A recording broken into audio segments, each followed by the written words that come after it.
Hello everyone, my name is Aditya Malik. I welcome you all to Saint Peter's Law Academy. आज की video में हम देखने वाले हैं CUT UG 2024 का जो आपका जनरल टेस्ट हुआ था उसमें मैथ्स सेक्शन के क्वेश्चंस को देखने वाले हैं। वीडियो दो पार्ट में रहेगी। फर्स्ट पार्ट में हम बेसिक क्वेश्चन जो मैथ्स में आए हैं वो हम डील करने वाले हैं। सेकंड पार्ट में हम लोग डील करेंगे जो थोड़े से मॉडरेट कैटेगरी में क्वेश्चंस थे। तो स्टार्ट करते हैं। फर्स्ट क्वेश्चन आपके पास बोर्ड मार्क्स में है। अब करना क्या है, देखिए आपके पास बोर्ड मार्क्स का बेसिक रूल क्या कहता है आपके पास कि भैया किसी चीज में पहले ब्रैकेट को सॉल्व करेंगे, फिर उसके बाद ऑफ को, फिर डिवीजन को, फिर मल्टीप्लिकेशन, एडिशन और सब्ट्रैक्शन। इस सीक्वेंस को हमें फॉलो करना होता है। यही बोर्ड मार्क्स का बेसिक रूल है। अब आपके पास यहाँ पे क्या है, देखिए 24 और फिर आपके पास 4 है। तो हम जब इसको सॉल्व करेंगे तो पहले 24 को डिवाइड करना है किससे, 4 से। उसके बाद आपने 2 से मल्टीप्लाई करना है, क्योंकि पहले आता है डिवीजन, फिर आता है आपके पास मल्टीप्लिकेशन। सिमिलरली आगे मैं लिख देता हूँ उसको, +8 है, -4 है आपके पास।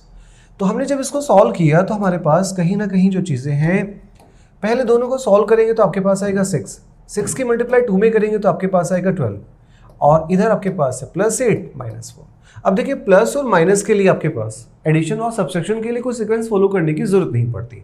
आप चाहे तो इसको अलग से सॉल्व कर सकते हैं और इसको अलग से सॉल्व कर सकते हैं। 6 2 से आपके पास होगा 12, और 12 में से आपके पास आएगा +4। 12 में जैसे +4 करेंगे तो आंसर क्या आएगा, 16। ये बेसिक क्वेश्चन था, इसमें ज़्यादा कुछ था नहीं, बेसिक बोर्ड मार्क्स के रूल के ऊपर। तो इसे हम बहुत इजी कैटेगरी में रखेंगे। आपके फ्री के 5 मार्क्स थे, आपको करना चाहिए था। सेकेंड क्वेश्चन की तरफ चलते हैं। सेकेंड क्वेश्चन में आपके पास है LCM और HCF का, लेकिन थोड़ा सा अच्छा दे रखा है क्वेश्चन। क्या अच्छा दे रखा है उसको देखते हैं। Sum of the LCM and HCF of the two numbers. दो कोई नंबर हमारे पास है, उन दो नंबरों का जो हमारे पास सम है, किसका सम, उनके LCM और HCF का सम, वो कितना हमारे पास है, दैट इज 854। और फिर साथ में लिखा है LCM of the number is 60 times the HCF। तो पहले तो ये लिखा है जो LCM है वो 60 टाइम्स है, किसका 60 टाइम है, उसके HCF का।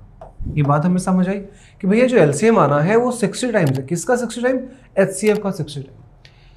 और फिर लास्ट में लिखा है एक नंबर उसमें से आपके पास 70 है, तो सेकंड नंबर को आपको बताना है। अब देखते हैं आपके पास, जब मेरे को ऊपर लिखा sum of the LCM and HCF, तो LCM और HCF का जो सम है वो हमारे पास है 854। सिमिलरली हमें ये बात पता है कि भैया LCM का मतलब क्या है, LCM का मतलब ही 60 HCF है। तो यहाँ पे रख देंगे आप 60 HCF प्लस H, इधर से आपके पास आएगा 854। दोनों का सम करेंगे तो आपके पास आएगा 61 H इज इक्वल्स टू 854। तो H की वैल्यू निकाल ली है। जैसे आप डिवाइड करेंगे इधर आपके पास आएगा 854 और डिवाइड में आपके पास 61 से आपके पास जाएगा 1 टाइम, और फिर आपके पास बचेगा 24, तो 4 टाइम जाएगा।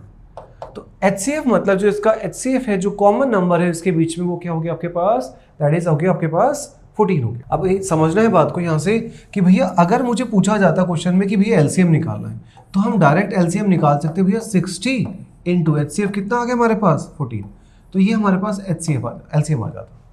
सिमिलरली आपसे HCF पूछा जाता तो आप डायरेक्ट आंसर कर देते कि भैया HCF क्या हमारे पास उसका 14 है। लेकिन इन सबसे परे कुछ और चीजें पूछी है। 16 इंटू 4 करेंगे आपके पास 840 आ जाएगा इधर से, ठीक है। दोनों का आप मल्टीप्लाई करेंगे तो आपके पास कितना आएगा, दैट इज 840 आ जाएगा। लेकिन क्वेश्चन में एक आगे की बात बोल रखी है। क्या बोला गया है, if one of the number is 70 then the other number is. अगर उन दोनों में से एक नंबर आपके पास 70 है तो दूसरा नंबर क्या होगा। अब इसके लिए आपको अलग से कॉन्सेप्ट समझना पड़ेगा। फर्स्ट चीज क्या है कि अगर भाई हमारे पास LCM और HCF पता चल गया, उनमें से एक नंबर, देखो अगर ऐसा कुछ होता हमें ये भी पता होता है, अगर मैं इस तरह कह सकूं कि भैया एक छोटा सा कॉन्सेप्ट होता है कि जो दोनों नंबर्स होते हैं उन दोनों का जो मल्टीप्लाई होता है वो किसके इक्वल होता है, LCM और HCF की मल्टीप्लाई के इक्वल होता है। ये एक छोटा सा अलग कॉन्सेप्ट है जो आपको LCM HCF के बेसिक कॉन्सेप्ट में आता है कि कोई भी दो नंबर्स है उनका जब हम मल्टीप्लाई करते हैं तो किसके इक्वल आता है, LCM और HCF के मल्टीप्लिकेशन के बराबर आता है। अब हमें पता है इस क्वेश्चन में कि यहाँ से कोई एक चीज तो आपके पास क्या है, फर्स्ट नंबर तो 70 है, सेकेंड नंबर आपको पता करना है। लेकिन हमें LCM और HCF दोनों पता चल चुके हैं। और क्या है हमारे पास LCM और HCF, LCM की वैल्यू हमारे पास है दैट इज 840 और HCF की वैल्यू क्या हमारे पास 14।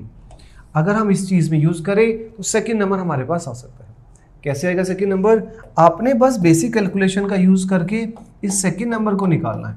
तो 70 मल्टीप्लाई में है, उधर जाएगा तो कहाँ चला जाएगा? डिवीजन में। तो 840 इंटू 14, आप अगर इसको 70 को यहाँ पे भेजेंगे तो आपके पास आएगा आंसर। आप चाहे तो 0 से 0 कैंसिल आउट कर सकते हैं, 14 से 7 को काट दे 2 टाइम्स और 84 की मल्टीप्लाई 2 में कर दे तो आपके पास आएगा इधर से 8, इधर से आपके पास 16। तो जो सेकेंड नंबर है वो क्या हो जाएगा? 168। Answer option number C. अब इसमें दो चीज़ें यूज़ करी गई। पहली बात जो यूज़ करी गई वो हमें ये बात पता होनी चाहिए थी इस चीज़ से कि एलसीएम 60 टाइम्स है। किसका 60 टाइम्स? एचसीएफ का। तो इसको यूज़ करके हमने पहले तो निकाला एचसीएफ की वैल्यू क्या है। अब यहाँ से एचसीएफ भी आ गया और एलसीएम हमारे पास ऑलरेडी हमें पता चल गया, क्योंकि एलसीएम का मतलब 60 इंटू एचसीएफ ही था। जैसे ही एलसीएम एचसीएफ आ जाता है तो एक छोटा सा कॉन्सेप्ट आता है कि किसी भी दो नंबर्स का, कोई भी दो नंबर्स ले सकते हैं। मैं आपको साइड में बताऊँ, छोटा डेटा लेके एक साइड में थोड़ा छोटा डेटा देखते हैं कि जहाँ से आपको ये चीज़ों को समझ आ जाए। मैंने कहा फॉर सपोज एक नंबर हमारे पास 3 है, दूसरा नंबर हमारे पास 4 है।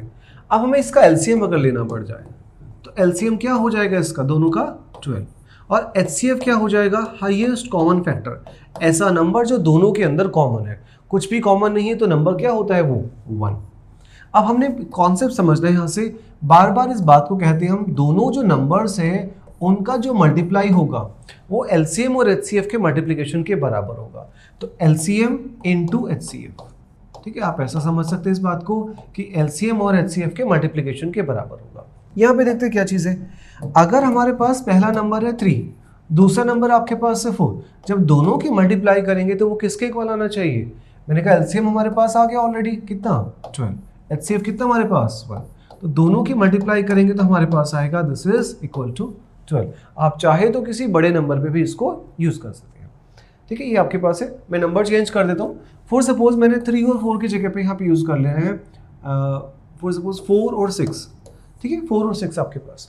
अब आपको पता है 4 और 6 का एलसीएम भी पता है आपको क्या होगा और एचसीएफ भी क्या होगा। एलसीएम होगा ऐसा नंबर जो दोनों को कैंसिल आउट करेगा। तो 4 और 6 को कैंसिल आउट करने वाला नंबर होता है आपके पास 12। सिमिलरली एचसीएफ वो नंबर जो दोनों के अंदर कॉमन होता है। तो 4 और 6 के अंदर क्या कॉमन है? दोनों के अंदर 2 वाले फैक्टर्स है आपके पास। तो एचसीएफ क्या हो जाएगा? 2।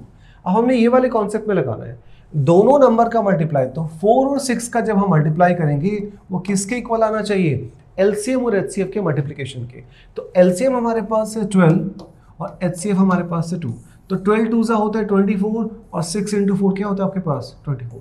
ये कॉन्सेप्ट हर एक उसमें लगता है आपके पास कि दोनों नंबर्स का मल्टीप्लिकेशन एलसीएम और एचसीएफ के मल्टीप्लिकेशन के इक्वल होगा। इसी का यूज़ करके हमने अपने क्वेश्चन को देखा जो कि हमारे पास कुछ ऐसा था। बट कहीं ना कहीं इस क्वेश्चन को हम ईजी के बजाय मॉडरेट कैटेगरी में कहेंगे अगर आपका मैथ्स बैकग्राउंड नहीं है तो। नेक्स्ट क्वेश्चन की तरफ चलते हैं। अब ये एज का question. The person age of Harish is 8 times the sum of age of his 2 sons. Harish की जो एज है वो 8 टाइम्स है। किसकी एज की हमारे पास? उसके दोनों सन्स की जितनी भी एज है उन दोनों का 8 टाइम्स है। अब कह रहा है after 8 years his age will be 2 times the sum of age of his 2 sons. 8 साल के बाद उसकी जो एज होगी वो 2 टाइम्स हो जाएगी। किसका 2 टाइम्स हो जाएगी? उसके जिस सन की जो एज रही होगी उसका 2 टाइम्स हो जाएगी। Present age of Harish. अब देखो क्वेश्चन को करने के लिए ज़्यादा कुछ है नहीं। अगर मैं इस क्वेश्चन को एग्जाम हॉल के तरीके से बताऊं तो आंसर हम डायरेक्ट लिखेंगे, ऑप्शन नंबर बी आ जाएगा। क्यों आ जाएगा ऑप्शन नंबर बी? क्योंकि किसी चीज़ को हमने 8 टाइम्स करना है। जो हरीश है उसकी एज 8 टाइम्स है। किसकी? उसके दोनों सन्स की एज के सम के। तो चाहे सन की एज जो भी रही हो, जो भी आपके पास है, लेकिन वो हरीश की एज 8 का मल्टीपल आएगी। अब 8 का मल्टीपल 31 तो है नहीं, 8 का मल्टीपल 33 तो नहीं है, 8 का मल्टीपल आपके पास 34 तो नहीं है। सिर्फ एक ही आंसर था जो कि 8 का मल्टीपल होगा। आप इस क्वेश्चन को ऑप्शन से कर सकते थे।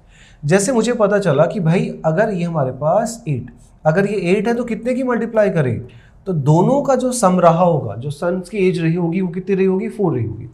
इन्हीं दोनों का मल्टीप्लाई करके आपके पास हरीश की एज आ सकती है जो कि होगी 32। अब इसको यूज़ करते हैं, क्रॉस चेक करते हैं। कैसे क्रॉस चेक करेंगे कि क्वेश्चन में ये भी बोला गया है आफ्टर 8 years, 8 साल के बाद।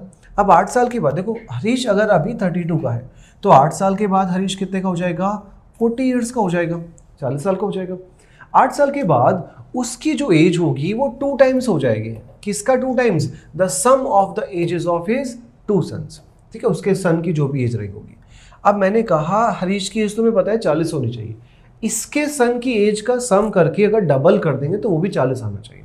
क्या मतलब हुआ भाई, हमें पता है इसका सन, इसके सन का दोनों का सम पता, अलग अलग नहीं पता एज, लेकिन ये पता है दोनों का सम कितना है। दोनों का सम आपके पास है 4। मैं इसको ऐसे बेसिक से मान लेता हूँ, चलो आपके लिए समझाने के लिए मैं लिख देता हूँ उसको कि भैया मुझे पता है पहला सन और दूसरा सन, इन दोनों की एज हमारे पास 4 साल है।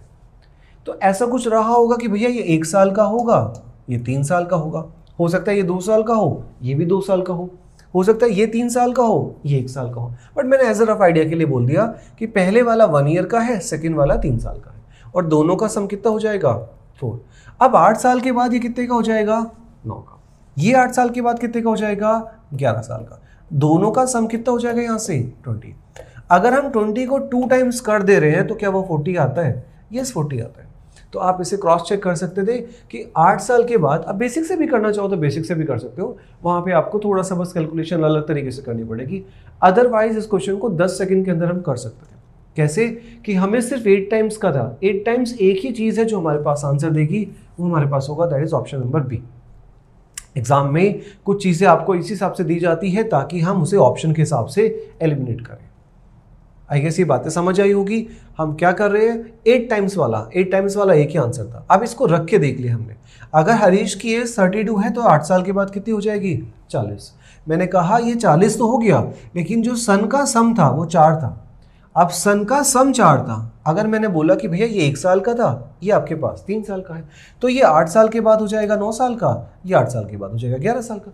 आप दो मान के भी देख सकते हैं। ठीक है, मैंने कहा पहले वाला सन 2 का था और दूसरे वाला भी 2 का था, क्योंकि दोनों का सम तो आपके पास 4 साल ही है। अब 8 साल के बाद ये हो जाएगा 10 साल का, 8 साल के बाद ये हो जाएगा 10 साल का, दोनों का सम क्या हो गया 20, और सम को ही डबल करना है। सम को ही डबल करेंगे तो हमारे पास क्या आएगा 20 का डबल 40, और आंसर क्या हो जाएगा एग्जैक्टली हमारे पास 32 ईयर्स पे आ जाएगी बातें, क्योंकि हम 32 को ही क्रॉस चेक कर रहे थे। तो क्वेश्चन को करने का डायरेक्ट तरीका यही था, अदरवाइज आप बेसिक मेथड से भी इसको सॉल्व कर सकते हैं। नेक्स्ट क्वेश्चन में है, in an examination it is required to get 300 marks to pass. एक एग्जाम है जिसमें किसी को पास होने के लिए 300 मार्क्स चाहिए। अब एक स्टूडेंट के 225 मार्क्स तो आ गए, लेकिन वो 10% से फेल हो गया। अगर मैं इस क्वेश्चन को एग्जाम के हिसाब से करूंगा तो आपके पास हम डायरेक्ट इसको देख के आंसर कर सकते हैं 750। कैसे आएगा उसको समझते हैं। फॉर सपोज अगर मैंने कहा किसी एग्जामिनेशन में ये वाले पासिंग मार्क्स हैं, ये मिनिमम मार्क्स है और ये उसके मैक्सिमम मार्क्स हैं। ठीक है भाई, अगर किसी एग्जामिनेशन में मुझे पास होना, इसने क्या कहा एक एग्जाम है जिसमें कितने मार्क्स चाहिए 300 मार्क्स चाहिए, तो जो पासिंग मार्क्स है मतलब ये जो लाइन है आपके पास 300 वाली है, 300 यहां से लेके अगर 300 आएंगे तो पास हो जाएगा। लेकिन एक स्टूडेंट है जिसके मार्क्स कितने आए सिर्फ 225 आए, तो उसके यहाँ से लेके यहाँ तक के मार्क्स आ गए, मतलब कितने मार्क्स हो गए उसके 225 मार्क्स आए। पूरे आ जाते तो पास ही हो जाता है, लेकिन पास नहीं हुआ वो। अब ये साथ साथ लिखा गया है कि वो जो है फेल हो गया है, the student get declared failed by 10% marks. उसके जो ये मार्क्स की कमी रह गई ना, ये कमी कितने की रह गई है 10% मार्क्स से फेल हो गया है।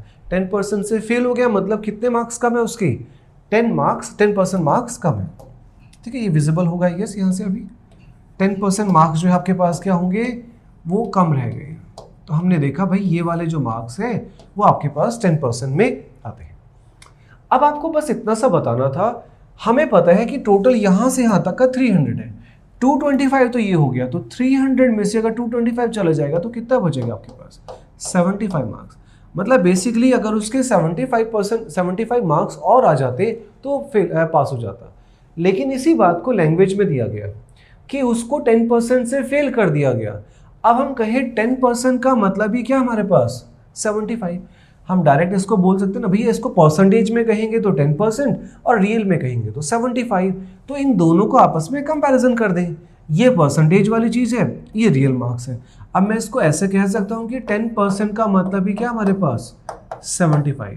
अगर 10% का मतलब ही 75 है तो टोटल मार्क्स कितने होते हैं 100%। तो 100 का मतलब कितना हो जाएगा 750। इधर एक 0 तो इधर भी एक 0 आप डायरेक्ट आंसर कर सकते थे। आपको दिख रहा था डायरेक्ट, बिना डायग्राम बनाए आप बेसिक से कर सकते थे। उसको 300 मार्क्स पासिंग के लिए चाहिए थे, मार्क्स आए कितने 225, तो कितने मार्क्स कम रह गए 75। लेकिन उसको परसेंटेज में क्या कह रखा है कि 10% कम रह गए, तो 75 इज इक्वल्स टू 10%। तो भैया यहाँ से हमने बेसिक बात करते हुए बोला अगर 10% का मतलब 75 तो 100 का मतलब क्या होगा, 100 का मतलब 750 होगा। मैक्स से मार्क्स होंगे एग्जाम में 750। आंसर होगा option number B. Next question की तरफ चलते हैं। In a class of 40 student the ratio of the boys and girls, एक क्लास है जिसमें 40 स्टूडेंट है। The ratio of the boys and girls, एक क्लास में बॉयज और गर्ल्स है, उसका रेशियो हमें दिया है जैसे 3:2। और एवरेज मार्क्स भी दे रखे हैं। बॉयज के एवरेज मार्क्स आपके पास 42, गर्ल्स के कितने आपके पास 46। आपको पूरी क्लास का एवरेज बताना है। अगर एग्जाम में मेरे पास एक क्वेश्चन आए तो मैं इसे डायरेक्ट लिखूंगा ऐसे 3, इधर से लिखेंगे 2, इधर लिखेंगे 42, इधर लिखेंगे 46। इधर मैं करूंगा इसको 0 और इधर करेंगे आपके पास +4 है, 4 दूनी 8। 8 को डिवाइड कर देंगे 5 में, आपके पास आएगा 10 इज 1 इधर से 3 है, 3 का मतलब हो जाएगा 6, 1.6। तो हम डायरेक्ट आंसर कर सकते हैं, दैट इज 42 + 43.6। 1.6 बच गया ना हमारे पास, तो हम डायरेक्ट लिखेंगे उसको 42 + 1.6 और आंसर इतने में ही आ जाएगा आपके पास 43.6। अब मैंने क्या किया उस सब की बातें हम डिटेल में करेंगे। ये आपके पास है क्या, ये किसी चीज़ का रेशियो है, ये किसी चीज़ में आपके पास एवरेज मार्क्स है। ठीक है भाई, इस तरह से आपको गिवन है। इसको क्या क्या गिवन है उसको देखते हैं अभी। जैसे किसी एग्जामिनेशन में क्या बोला गया है कि किसी एग्जामिनेशन में जो बॉयज़ और गर्ल्स का रेशियो है वो 3:2 में है, 3:2 में है। जो टोटल स्टूडेंट है वो भी गिवन है, 40 स्टूडेंट है टोटल। जो टोटल स्टूडेंट है, हम कहे कि हमारे पास टोटल स्टूडेंट कितने हैं, वो 40 है।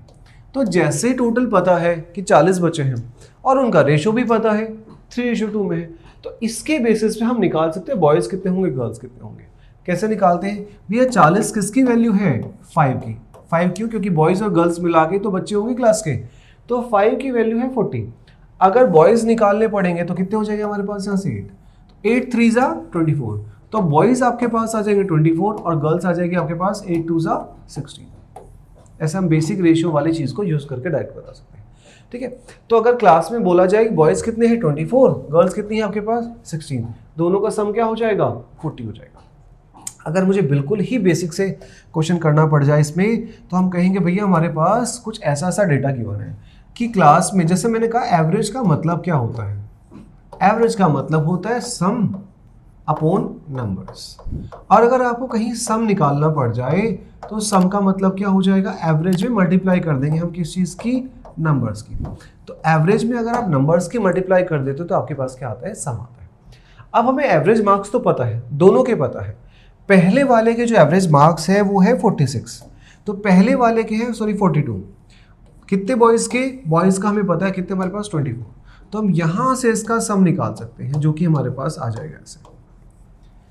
एक कंडीशन होगी, सेकेंड वाली कंडीशन में भी हमें एवरेज मार्क्स पता है कितने, टोटल एवरेज मार्क्स है 46, कितने लोगों के, गर्ल्स के, तो टोटल गर्ल्स कितनी हमारे पास 16। इन दोनों की मल्टीप्लाई करेंगे तो हमारे पास सम आ जाएगा। ये सम मार्क्स ऑफ बॉयज़ आ जाएगा और ये सम आ जाएगा किसका, गर्ल्स के मार्क्स का सम आ जाएगा। ठीक है, अब हम इसमें बेसिक तरीके से अगर करें इस चीज़ को तो टोटल सम क्या हो गया, दोनों का सम हो गया। इसको यहाँ लिख देता हूँ मैं, 42 × 24 + 46 × 60 और डिवाइड किससे करना है, ये तो सबका सम हो गया। जैसे ही हम सम को डिवाइड कर देते किससे, नंबर से, तो आपके पास एवरेज आ जाता है। और नंबर्स क्या है टोटल, दैट इज दोनों का सम कितना हो जाएगा 40। आप चाहे तो इस बेसिक तरीके से कर सकते हैं, बट एग्जाम में इस तरीके से करना आपके पास फिजिबल नहीं होगा, टाइम ज़्यादा लगेगा आपको। ये हो गया आपके पास वैसे वाला तरीका। अब हम क्या इसको दूसरे तरीके से समझते हैं। दूसरा तरीका क्या है, जिसे हम कहते हैं डेविएशन। अगर कहीं बॉयज़ और गर्ल्स का रेशियो आपको गिवन है जो कि है 3:2, ये तो क्या है, इसका रेशियो गिवन है आपके पास। सिमिलरली आपको दूसरी बात भी गिवन है। दूसरी बात में क्या गिवन है, आपको एवरेज मार्क्स गिवन है। बॉयज़ के जो एवरेज मार्क्स है वो 42 है और गर्ल्स के एवरेज मार्क्स कितने हैं 46 है, और टोटल स्टूडेंट भी पता है आपको 40 है। अब यहाँ से हम क्या करते हैं, हम डेविएशन लगाते हैं। डेविएशन क्या कहता है कि भैया हम क्या करेंगे, किसी एक पर्टिकुलर चीज़ को हम एवरेज मान लेंगे। आपको जो अच्छा लगे उसको मान सकते हो। आप चाहो तो इन दोनों नंबर्स के बीच में से किसी को मान लो, चाहे तो आप ऐसा मान लो कि कोई नंबर्स ऐसा देख लो जो आपको कन्वीनियंट लगे। आप 40 मान लो, 35 मान लो, कुछ भी मान लो। मुझे इन दोनों के बीच में से कन्वीनियंट लगा तो मैंने कहा कि लेट एवरेजेस, हमने कहा पूरी क्लास के एवरेज को मान लेते हैं। कितना हमारे पास 42 ही मान लेते हैं। अब 42 से जितना ज़्यादा होगा उसे ऐड कर देंगे, जितना कम होगा उसे माइनस कर देंगे। करते क्या है, अगर आपके पास ये 42 को तो मैंने एवरेज माना, तो 42 से हम देखते हैं कि कितना ज़्यादा है। अब 42 से ज़्यादा है 0, मतलब क्योंकि यही माना है तो कुछ भी ज़्यादा और कम नहीं है, तो 0 की मल्टीप्लाई जब 3 में करेंगे तो 0 आ जाएगा। सिमिलरली ये 42 से कितना ज़्यादा है, +4 ज़्यादा है। इस +4 की मल्टीप्लाई 4 में करेंगे तो क्या आ जाएगा आपके पास, 8 आ जाएगा। और जब दोनों का सम करेंगे तो आपके पास 8 आ जाएगा। अब इस 8 को, क्योंकि हम एग्जैक्टली सब पे काम ना करके हम सिर्फ और सिर्फ उसके डेविएशन पे काम करते हैं, कितना एक्स्ट्रा या कितना कम है उस हिसाब से हम बता देते हैं। तो 8 को सब में डिवाइड कर दो। सब मतलब कितने लोग हैं, 3 + 2 5, तो 5 के बीच में डिवाइड करो। जैसे ही आप 8 को 5 से डिवाइड करेंगे तो आपके पास आएगा 1.6। और जब आप आंसर कर रहे होंगे तो हमारे पास होएगा जो भी हमारे पास है, क्योंकि चीज़ें प्लस में आई है, ये भी एक्स्ट्रा था, ये वाला 0 था, तो प्लस में आया है। प्लस में आया तो ऐड कर देंगे, माइनस में आता तो उसको माइनस कर देते हैं। जैसे 42 में हमने कितना ऐड कर दिया, 1.6 ऐड कर दिया, तो आंसर क्या हो गया 43.6, जो कि हमारे पास ऑप्शन में है। अगर आपने इस चीज़ में, फॉर सपोज मैंने कहा कि आपने यहाँ पे 0 नहीं माना, आपने क्या किया, आपने आंसर में इसको 42 नहीं माना, एवरेज में 42 नहीं माना, आपका मन किया भाई हम तो 40 मानेंगे, तो 40 मान के कर लेते हैं। आपने माना कि एवरेज हमारे पास 40 है। अब 40 के हिसाब से कितना ज़्यादा है, ये 2, 40 के हिसाब से कितना ज़्यादा है, +6, तो 2 की मल्टीप्लाई जब आप 3 में करेंगे तो आपके पास आएगा 6 प्लस का, 6 की मल्टीप्लाई जब 2 में करेंगे तो आपके पास आएगा 12 प्लस में, जब दोनों का सम करेंगे तो कितना हो जाएगा आपके पास 18। अब इस 18 को सबके बीच में डिवाइड कर दो। सबका मतलब क्या है, सबके बीच में मतलब 5 लोग हैं टोटल, 3 + 2 कितना है 5, और जैसे ही आप सबके बीच में डिवाइड करेंगे आपके पास आएगा 3.6। ठीक है, 18 को 5 से डिवाइड करना हमने सीखा हुआ है कि भैया किसी भी चीज़ को 5 से डिवाइड नहीं करते, तो डायरेक्ट हम करेंगे 3.6, और जैसे 40 में हम ऐड कर देंगे, क्योंकि चीज़ें सब में आई है तो इसको ऐड कर देंगे, कितना हो जाएगा 43.6। यही क्या हमारे पास आंसर होगा। ठीक है, इस तरह से कर सकते हैं। आगे वाले एग्जाम में आपके पास बेनिफिट आएगा अगर सिमिलर पैटर्न पे आपके पास क्वेश्चंस आते हैं तो। नेक्स्ट क्वेश्चन की तरफ चलते हैं। The sum of 3 numbers is 136 if the ratio between the first and the second is 2:3 and the ratio between second and third is 5:3 then the first number is. अब ratio का एक basic concept है जिसको हमें यहाँ पे समझना है। क्या चीज़ें हैं, अगर एग्जाम में आपके पास एक क्वेश्चन आए तो मैं कहूँगा इसको मेरे पास है 2 3, इधर आपके पास है 5 3, तो डायरेक्ट हम आंसर करेंगे यहाँ से 10, यहाँ से 15, इधर से आपके पास 9, और सम ऑफ द 3 नंबर्स इज 136, तो 15 और 10 25, 24, 24 का मतलब हो गया 34, और 34 को 136 के बीच में जब डिवाइड कर दे तो कितना आता है, फर्स्ट नंबर चाहिए ना हमें, फर्स्ट नंबर का मतलब है 10 की वैल्यू चाहिए। ठीक है, तब निकालते हैं। इधर से जाएगा 17 टाइम्स, पूरा तो एग्जैक्ट नहीं जा रहा ना, 34 का 4 टाइम्स क्या होता है, 4 4 16, 4 3, अच्छा 4 टाइम जाएगा। ठीक है, इधर से 4 टाइम चला जाएगा, और 4 की मल्टीप्लाई करेंगे तो आंसर क्या आ जाएगा आपके पास 40। बस मैं उसको गलत कैंसिल आउट कर रहा था। तो 34 से जब 136 देखेंगे, 34 2 से आपके पास होता है 68, और 68 का डबल होता है 136, 4 4 जा 16, इधर से 4 3 12 और 1 3 136। ठीक है, ये पूरा एग्जैक्ट कट जा रहा है, और 4 की मल्टीप्लाई आप 10 में करेंगे।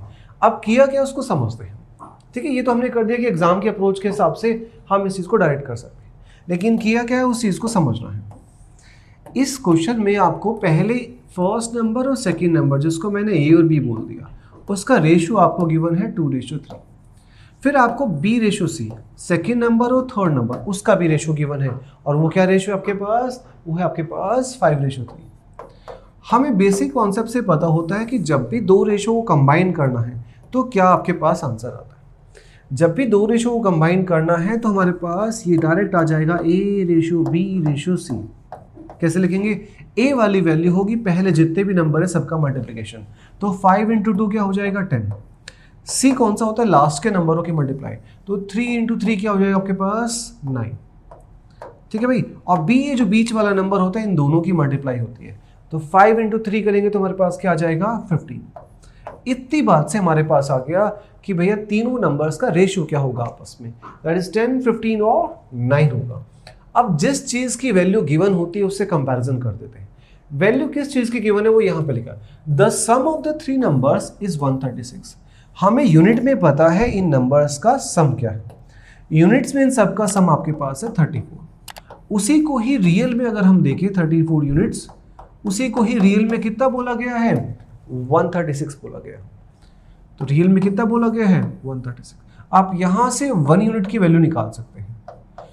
1 यूनिट होगा आपके पास 136 अपॉन 34। भाई 34 टॉफी आ रही थी 136 की, तो 1 टॉफी तो कम की आएगी, तो कम करने के लिए क्या करते हैं चीजों को डिवाइड करते हैं। लेकिन हमें 1 टॉफी नहीं चाहिए, हमें चाहिए फर्स्ट नंबर, और फर्स्ट नंबर कौन सा हमारे पास 10, तो हमें 10 टॉफी चाहिए, मतलब 10 यूनिट की वैल्यू चाहिए। तो इसी तरह से हम डायरेक्ट निकाल सकते हैं, अगर एक चीज इतने की तो 10 चीज कितनी की आ जाएगी, इस तरीके से हम कहेंगे, दैट इज मल्टीप्लाई करके 34 से 36 136 चल जाता है 4 टाइम्स, और 4 की मल्टीप्लाई 10 में करके आपके पास 14 आ जाएगा। ठीक है, इस तरह से हम कर सकते हैं इस क्वेश्चन को। कोई जो हमारे पास पैसा है वो सिंपल इंटरेस्ट पे हम दे रहे हैं। आपसे क्या पूछा गया इसमें, वैल्यू ऑफ द सम पूछी गई है। वैल्यू ऑफ द सम आपको बताने की कितना पैसा उसने जो है इंटरेस्ट पे लगाया होगा। अब अगर मैं इस क्वेश्चन में कुछ ऐसा बोलूं कि भैया हमारे पास कोई प्रिंसिपल कितना था नहीं पता, वो 3 साल के बाद 3 साल में हुआ कितना हो गया 2356 हो गया, लेकिन फिर 2 साल के बाद, क्योंकि 5 साल में कितना हो जाना है वो 2660 होगा, तो पहले 3 साल में कुछ चेंज हुआ और उसके बाद 2 साल के बाद फिर से कुछ चेंज हो गया। तो इस तरीके से हम इसे कर सकते हैं। प्रिंसिपल हमें नहीं पता, लेकिन हमें ये पता है कि 3 साल के अंदर वो चेंज होके 2356 बन गया, और 5 साल मतलब अगले 2 साल के बाद वो 2660 हो गया। तो अगर मुझे इस क्वेश्चन में निकालना है भैया कि कितना प्रिंसिपल था, तो पहले हमें पता करना पड़ेगा कि भाई हमारे पास रेट ऑफ इंटरेस्ट कितनी है। रेट निकालने के लिए इस दोनों पे रेट नहीं निकल पाएगी, कंपाउंड होता तो इन दोनों पे निकल जाती। अब रेट निकालने के लिए आप क्या करेंगे, आप कुछ इस तरीके से भी कह सकते हैं कि 2 साल के अंदर जो इंटरेस्ट मिला तो इन दोनों का गैप होगा। तो हम 2660 में से अगर 2356 को माइनस कर दें, भाई किसी चीज पे इंटरेस्ट मिला तो इतना हो गया, अब फिर दोबारा से मिल रहा है तो इंटरेस्ट तो उतना ही मिल रहा होगा ना जितना प्रिंसिपल पहले रहा होगा। तो हम दोनों का माइनस करते हैं।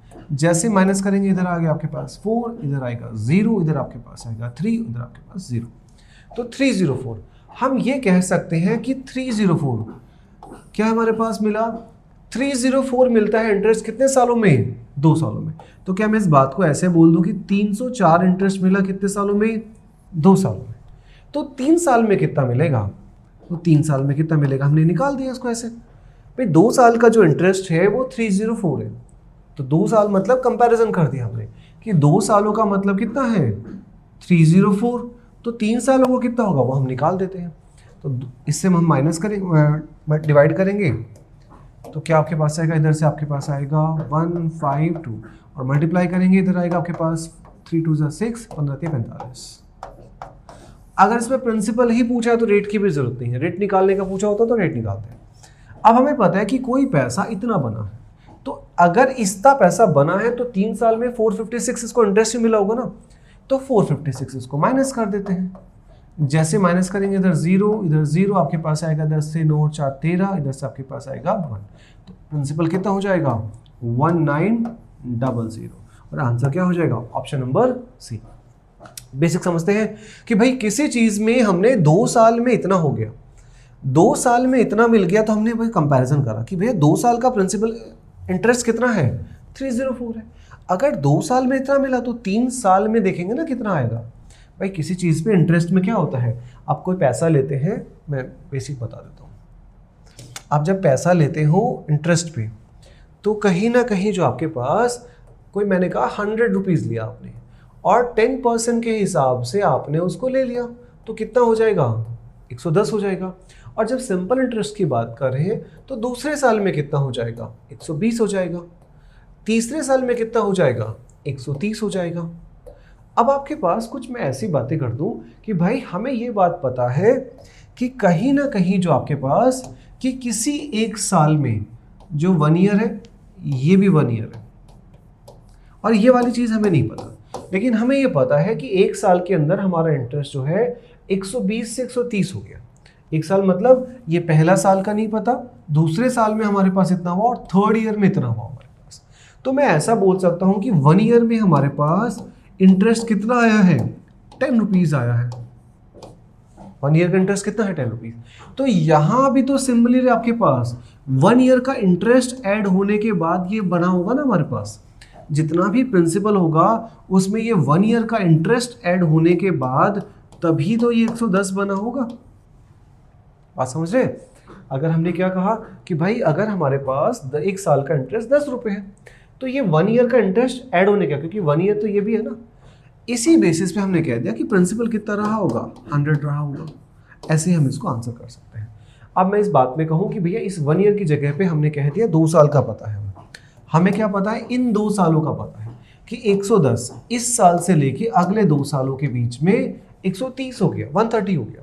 तो क्या इस बात को मैं ऐसा बोल सकता हूं कि 2 साल के अंदर कितना इंटरेस्ट मिला है, 20 रुपीज मिला है भाई। 110 में से बढ़ के कितना मिल गया, 130 हो गया। तो कितना इंटरेस्ट हो गया, 20 रुपीज हो गया। तो अगर 2 साल में 20 मिला है तो एक साल में कितना मिलेगा, आप कहेंगे भैया 20 डिवाइड में 2, और 20 को जैसे 2 से डिवाइड करेंगे तो आपके पास आएगा 10 रुपीज़। अब ये भी तो एक साल का इंटरेस्ट रहा होगा, इसमें हम माइनस कर देंगे तो हमारे पास प्रिंसिपल आ जाएगा। ठीक है भाई, आप इसको कर सकते हैं। मैंने बेसिक आपको आइडिया दे दिया कि आगे अगर क्वेश्चन आता है तो उसको भी कर सकते हैं। अब जैसे ये वाला क्वेश्चन है, इस क्वेश्चन के लिए आपके पास छोटा फॉर्मूला पता होना चाहिए आपको, सिलेंडर में क्या होता है। Volume of the cylinder is having the base radius. Cylinder कैसा होता है आपके पास, कुछ ऐसे से शेप का होता है। एक सिलेंडर है जिसका हमारे पास ऊपर नीचे का सर्कुलर होता है, उसकी जो बेस रेडियस है वो 3 सेंटीमीटर है, मतलब ये जो रेडियस होती है 3 सेंटीमीटर की आपको गिवन है। और वॉल्यूम आपके पास दे रखा है दैट इज 396 सेंटीमीटर। आपको उसका कर्व सरफेस एरिया निकालना है। तो आपको दोनों फॉर्मूले पता होना चाहिए, वॉल्यूम का फॉर्मूला भी पता होना चाहिए और आपको कर्व सरफेस एरिया का फॉर्मूला पता होना चाहिए। तो जो वॉल्यूम होती है सिलेंडर की वो होती है आपके पास पाई आर स्क्वायर एच, और जो कर्व सरफेस एरिया होता है वो क्या होता है 2 पाई आर एच। ठीक है, 2 फॉर्मूले इसमें लगते हैं जो कि बेसिक मेंस्ट्रुएशन के फॉर्मूले होते हैं कि वॉल्यूम का मतलब है पाई आर स्क्वायर एच और कर्व सरफेस एरिया का मतलब है 2 पाई आर एच। अब हमें देखते हैं कि किस चीज़ की वैल्यू गिवन है। हमें इस वॉल्यूम की वैल्यू गिवन है तो इसका हम यूज़ करते हैं कि भैया वॉल्यूम होती है हमारे पास पाई आर स्क्वायर एच। ठीक है, और वॉल्यूम की वैल्यू कितनी गिवन है 396 है, तो वॉल्यूम की जगह तो 396 रख दिया। पाई का मतलब क्या होता है 22/7। आर स्क्वायर, आर का मतलब क्या है हमारे पास, आर का मतलब होता है आपके पास यहाँ पे गिवन है रेडियस कितनी है हमारे पास 3, तो 3 का स्क्वायर, और एच की वैल्यू निकाल देंगे यहाँ से। अब करने के लिए मैं बेसिक बता रहा हूँ आपको, अदरवाइज हम डायरेक्ट भी कर सकते हैं इस चीज़ को। ठीक है, बट अभी बेसिक समझते हैं। अगर आपके पास यहाँ से मुझे एच निकालना तो सिर्फ एच को छोड़ दो, बाकी सारी चीज़ों को उस साइड भेज दो। जैसे आप इधर भेजेंगे तो 396 है, 7 डिवाइड में है तो इधर मल्टीप्लाई में आ जाएगा, और बाकी चीज़ें कहाँ जाएगी डिवाइड में, तो 22 भी यहाँ आ जाएगा, और ये 3 स्क्वायर मतलब 9 भी यहाँ आ जाएगा। आप इसने काटापीटी करनी है, आपने एच की वैल्यू निकाल लेनी है। ठीक है, काटापीटी कैसे करेंगे, 11 से कटता है क्या, 11 3 और 11 6 2 टाइम्स कट गया। 9 से कटता है क्या, 9 2 18, 18 से कितनी बार 2 टाइम्स, तो 7 2 क्या होती है 14, तो h की वैल्यू यहाँ से आपके पास 14 आ गई। अब इस वाले चीज़ में रख डायरेक्ट, चाहो तो ऐसा कर सकते हो, बाकी तो वैसे भी कर लेते।